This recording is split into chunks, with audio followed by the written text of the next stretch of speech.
Alright, gluten hammy day. I know, not the most exciting day, but still has to get done. Before we get in there, I guess we'll talk about training time of day. Just because I'm going to work out at like 1:30 right now. I usually work out in the evening. Not saying one's better than the other, but in a certain context, maybe. So we can break that down. So I'll first explain what I did today, so it made sense. It was breakfast, cardio, another meal, then workout, to make sure I actually have enough fuel to work out while still getting cardio in the morning. Could I have gotten it done after my workout today? Yes, but if you're anything like me, I find doing cardio after a lift a pain in the ass. I'm not a fan of it whatsoever. I'd much rather just get it done in the morning. So the way to get it done, I'm not just doing cardio and go work out right after, is at least getting 2 meals in before you lift. And same goes for, even if you do cardio after your workout, I'd still want to get in like a breakfast and then like another meal and work out. Preferably spaced out, but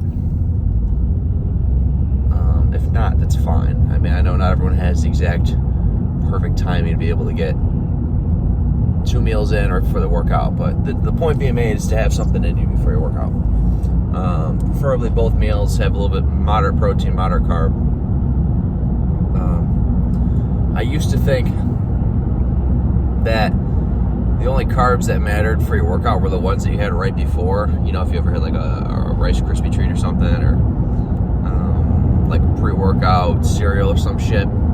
I used to think that was the only thing that would help your carbs. So I used to like front load a shitload of carbs just right before the workout to think that I was getting the most out of it, which was just wrong.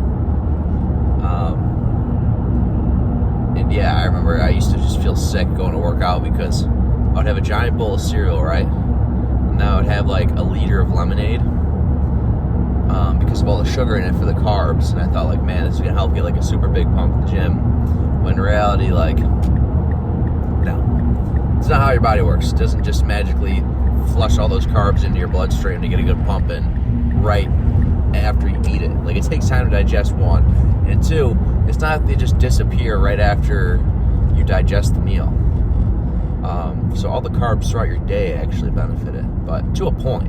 Like, if you think you need 5 meals in to get a pump in the gym, you don't need 5 meals worth, because there's an upper limit of how much you can actually get out of the carbs, or how much you not get out of the carbs, how much you actually need.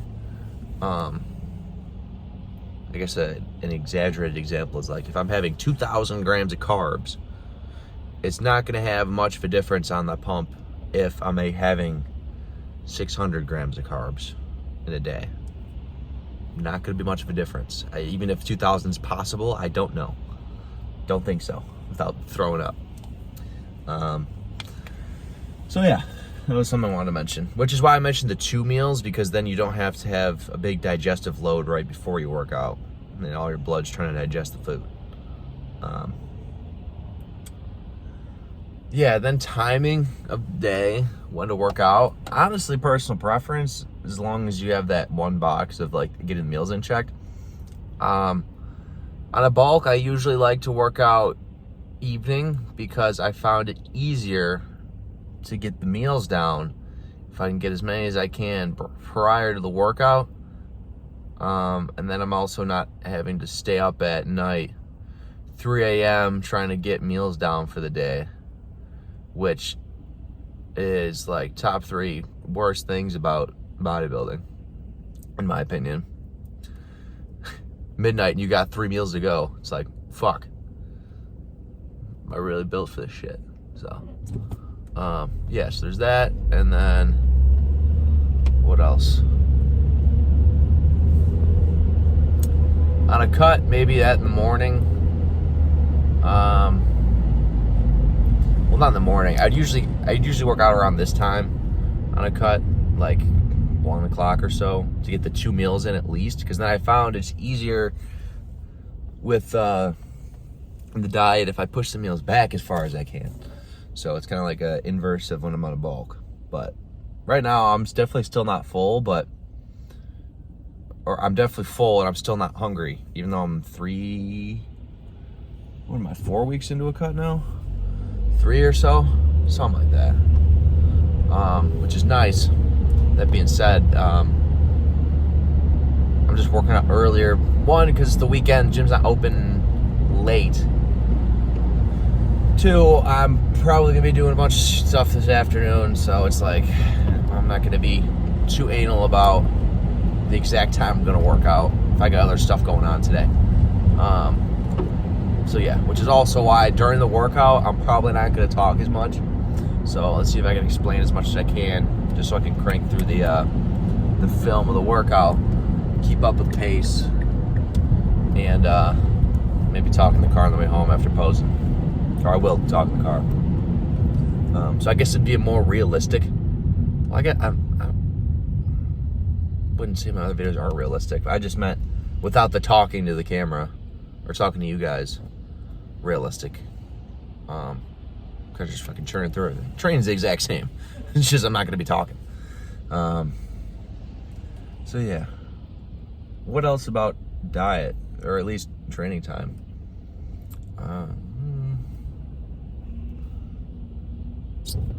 I guess another thing would be like, if you're gonna work out at night and get all your meals in, save 1 meal at least for after your workout, regardless of how much you eat before. Yeah, that's pretty important. Like your post-workout meal, still have that even if you're working out late. So that's what I'll do about like my 6 meals in the day. I'll have like 5 before I lift, and then I'll work out, and then it's just like that post-workout meal, and I can go to bed after that, which is convenient.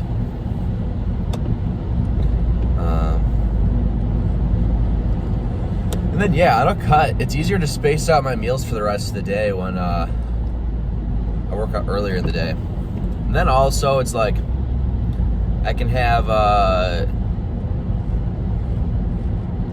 the whey protein after my workout on the cut. I will, if I'm hungry, you put in like probably like a 2-to-1 ratio of water to ice in a blender with the 2 scoops of whey protein. If you use whey concentrate rather than whey isolate, it actually makes it taste it tastes like ice cream in my opinion. Sure, you can argue if you don't want your extra 3 grams of fat and 2 grams of carbs because you're having concentrate instead of isolate. Whatever, I'm not gonna argue about it, but I will say it makes it way more enjoyable having that like blended of the ice, water, whey protein, and if you make it enough, it gets super thick. Like it's not even a pint, like a liter of this. I guess you can call it ice cream. After a workout, and because you wait until after workout to have it earlier in the day, it makes you full for like 4 or 5 hours, which it's clutch. I definitely use that when I start to actually get hungry, and then it honestly prolongs another few weeks of not being hungry, at least on my prep. When I started using those on my prep, when I was starting to get hungry, switched from just having that as like a whey drip where I put a tiny bit of water in it and like dump it over like cream of rice. I turned it into that giant shake, or ice cream texture shake. And yeah, it literally pushed back being hungry another 3 to 4 weeks, which is a lot. Because if you're doing like a mini cut or something, like a regular cut, that's almost half the cut. You know what I mean? It's quite a bit. Just from one simple switch of just the volume of the ice.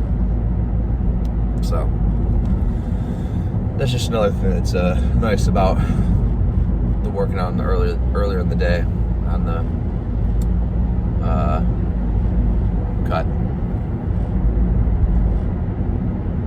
Because yeah, dude, if you're trying to go to bed while hungry on cut, I don't even know if that shit's possible. I feel like you're just trying to fight your biology at that point. And I know for sure, like, on prep, it's kind of inevitable, but I just down 2 to 3 Coke, no caffeine Coke Zero or Diet Cokes, no caffeine Diet Cokes. I had like 3 a day during my prep, and I don't know, it was enough to keep me satiated. And yes, it's fine if you have 3 a day. You're not going to die. Like, you have to have like 300 a day over an extended period of time every day for it to have a possible issue.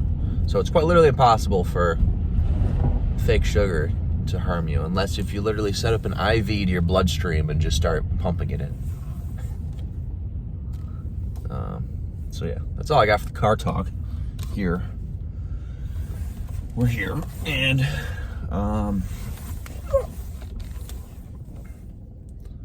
yeah, a decent amount of people here. I guess this happens for 2 o'clock. All right, with the Lipton, 45-degree Nordic curl, RDLs, 2 different types of hamstring curls, calves, abs, and get out of there. It's been same shit for a while now, so. All right, see you guys in there. Been starting with 45-degree Nordic curl, but my hamstrings are fucking freezing right now, and because that's a body weight movement, I couldn't really think of a way to actually warm up my hamstrings before doing that. So instead of pulling my shit, I'll start with this. Because I was going to do this anyways today. I guess you can ask, like, well, why don't I warm up 3 sets on this and then go do my 45-degree Nordic curl? Because I'm already here. I'm doing this today anyways. I'm not too particular on most of the order I do my movements. Some things, but not all of it. Like the fact that I have an RDL is like the second movement, yeah, probably that part, but everything else, not really. So I already warmed up on this, we can just start. Okay. I'm not like the 60s. I know you can put some weight on them, though. How am I putting out on this? Would you say what you just did was burn out? Dude, I just did 2 light. Or 2, bro. That's what I do. I don't know why I do this hard. It's like I gotta do this and then I'll well, we could always take break and put like a session. Then small movement. My incline dumbbells are 45. My shoulders, that hurts less than my shoulder, then I start to flare it out. And I think that's part of why I hurt my shoulders. I naturally just flare out my elbows.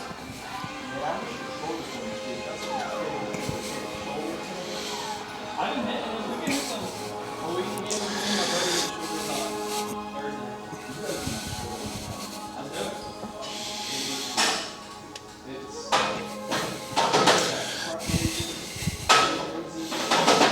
I'm so bad with front raises. Really? So weak. I'm just you do front raises on Smith machine or front raises on regular dumbbell? Yeah.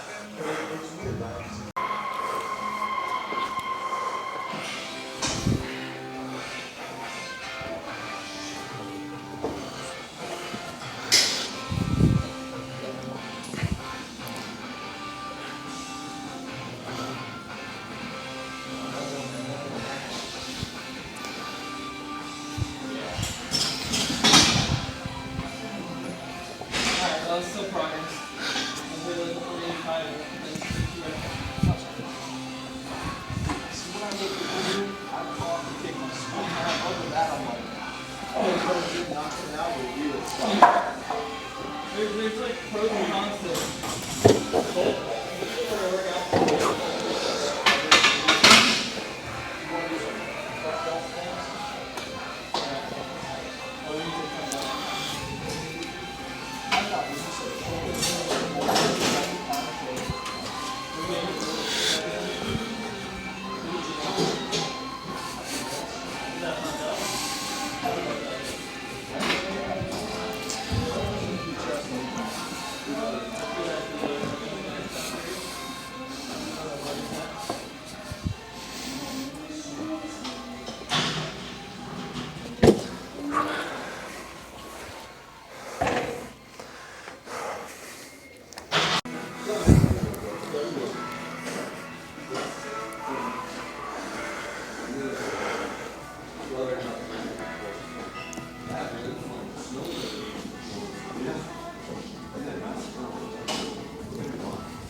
Are you guys in town for the walk? We have the same probably. Siempre yo comienzo, Wilson.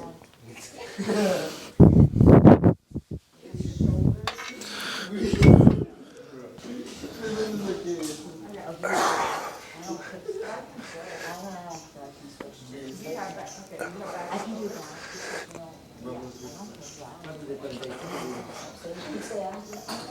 Yeah, I'm not gonna. She worked train back with me.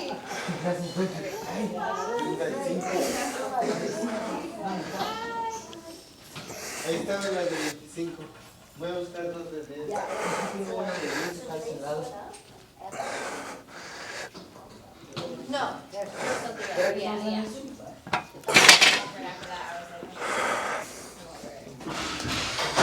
Dijiste que tenías uno de 10. ¿Cuánto pesos? ¿Ah? All the things that they say, oh, you, that's what I'm doing.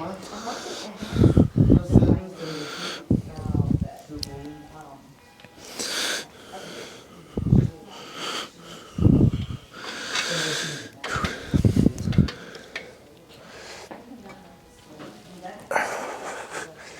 Vamos, topanas.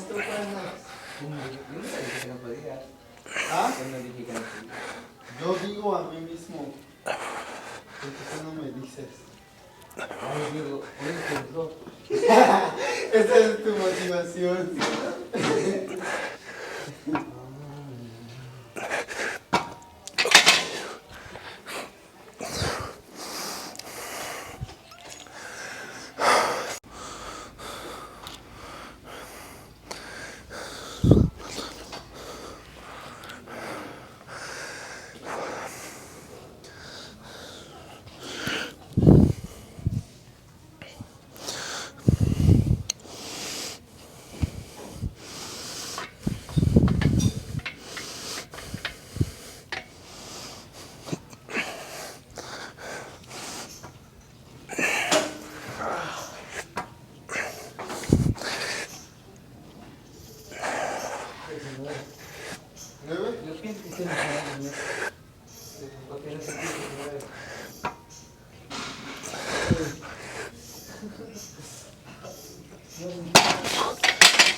No, sí, digo, no quiero hacer.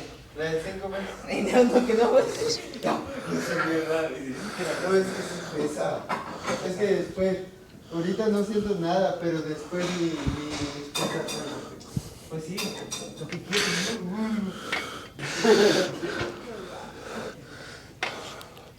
Me gusta eso. ¿Qué es este que no leía? ¿Ah? ¿Escuchaste? Oh, no lo he escuchado. Se les queda muy bien.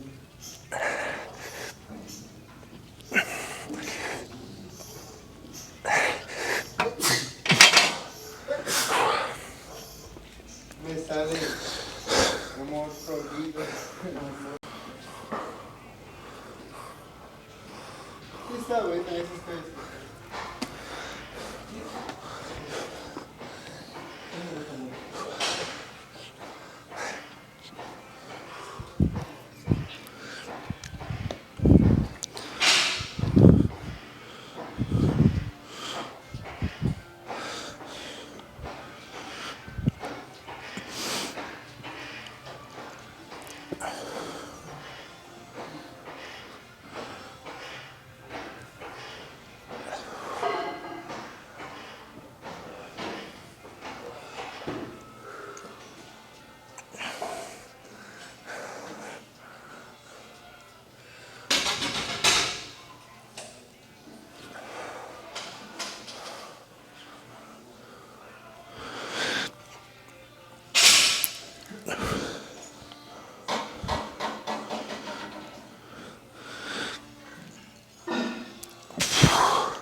Oye, yo le decía a Alejandro que quería venir a pero dijo que está ocupado.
Ahí me ayudan, me voy a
moving.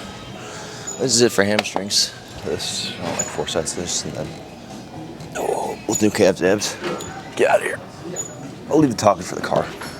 Just because I got to get out of here.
to 185, so it's going to be 195. If I do the reps a little faster.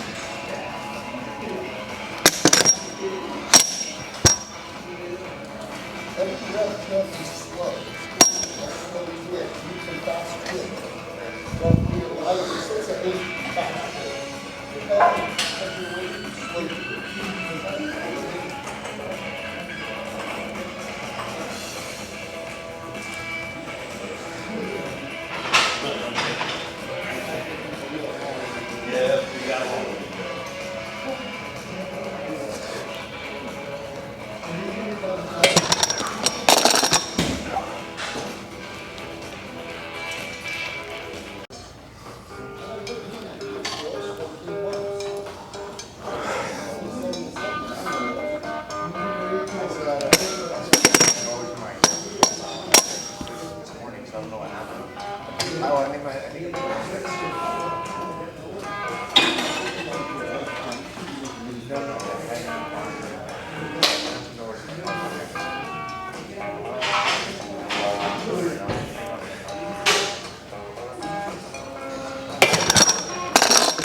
Check it.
All right, let's go.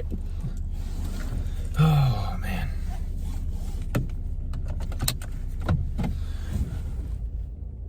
Yeah, I didn't talk too much, but I don't know, I feel like the workout wasn't over complicated. What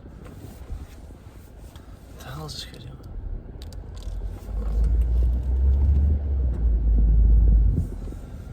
Yeah,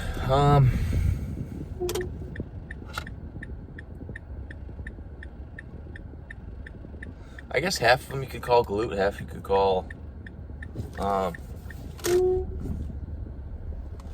these guys doing?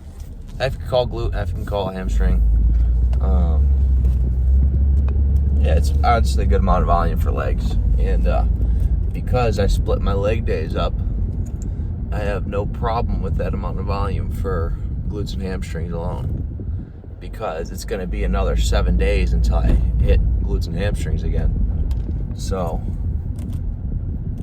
to balance it is just more volume. It's going to take longer to recover, more volume to do.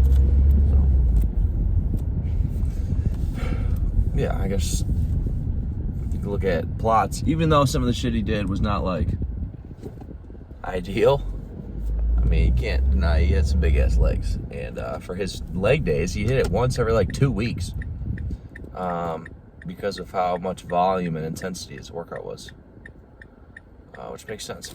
So, yeah, that's the rationale behind today's lift. And yeah, what else? What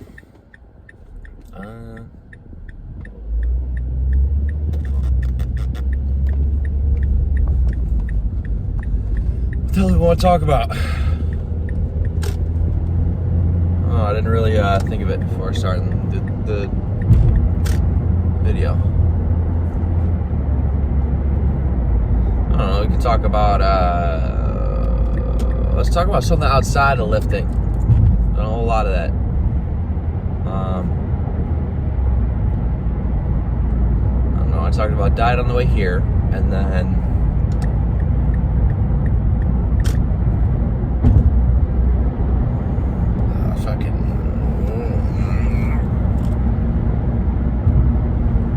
I guess I could talk about like diet adherence. I briefly talked about with one of my buddies in there about if you have like a coach, like a meal plan training of like, dude, even if you stick to like 80% of it, you're still gonna get a good amount of progress.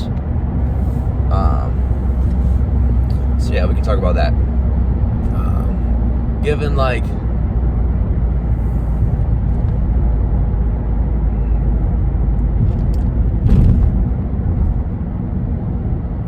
let's say you're on a bulk. I'll just give you the context of a bulk. If you have a meal plan and you go out to eat maybe like once a week or twice a week, that's really not going to make any difference to your bulk. To not like overthink it. I used to think that way. It's not true. Just because of you can average it out, right? One part of it is help with diet adherence. If you allow yourself a cheat meal a week, it's a lot easier to actually adhere to the diet. And no, it's not like oh, you should just tough it out. It's part of enjoying bodybuilding, because if it's a lifetime commitment, that's part of making it a lifetime lifestyle, I guess, if you want to put it that way. But even then, it's not like you should immediately turn it into fat. You get extra bump of calories. The food stores in your body get filled out, not your fat. Get extra bump, and then over the next few days, it slowly goes down. Like, it doesn't just immediately turn into fat because you ate a bunch of extra cheat meal that day. But I will say, at least have a limit to it. As in one cheat meal, not a cheat day. Because that absolutely can screw everything up. Like, look, in the morning, if you go to, IHOP or Denny's or something, what do they have? Some giant-ass 3,000 calorie pancake or something? I don't know, some chain has like that. If you eat that, then for lunch you get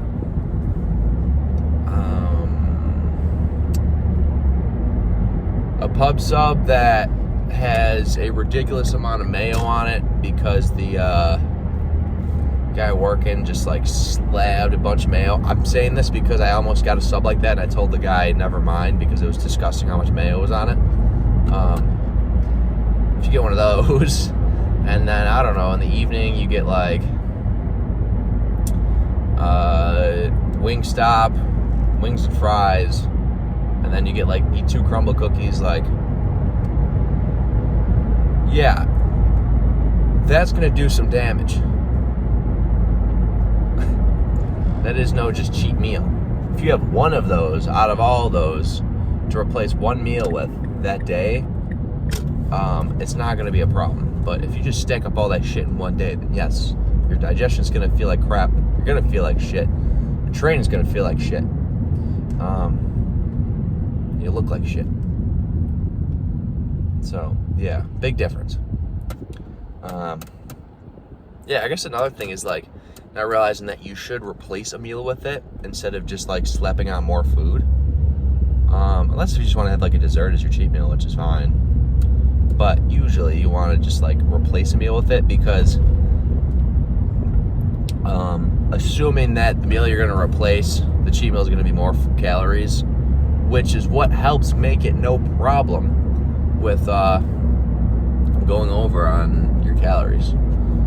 Because that small bump is not going to do that much. If I had to guess, if you should replace a meal with a cheat meal, it's going to be anywhere of like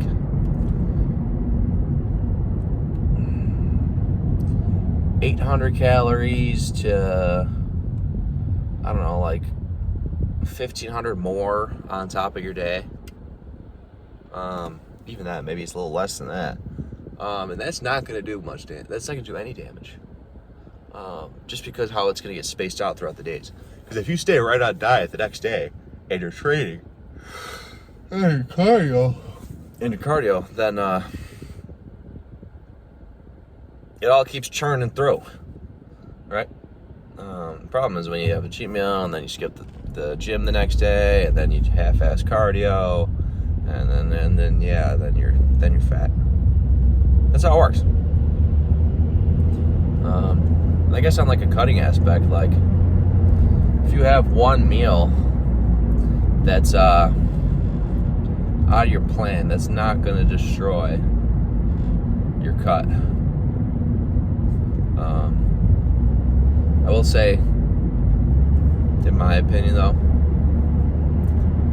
it brings a guilty conscience, unless if it's a designated meal to like help with my metabolism. Like if it's like, all right, get Five Guys, a burger, and fry on this cut to help keep your metabolism up, to keep losing weight. Unless if it's like an intentional cheat meal, I personally just don't take them because, I don't know, it's like a guilty conscience. Yeah, but that being said, if you have one, it's not going to ruin everything. You'll be right back on track. And the same way I just said is one cheat meal is not going to ruin you. So I say that to explain how if you keep 80% of your on track of your diet, you're not going to have a big problem. You're going to be fine.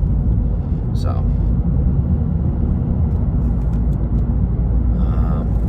yeah, I'll call it there. Tomorrow's rest day. Day after that's shoulders. So keep the series going. 2 more weeks until I hit day 100. I don't know what I'm gonna do. Maybe I'll stop filming so I have more time for other stuff. But I am very glad that I know I'm going to be complete these 100 days of filming. Goal of mine to be consistent. And I think 100 days in a row, excluding rest days, of filming and uploading is a step in the right direction. So I appreciate y'all watching. See y'all in like 2 days. Peace.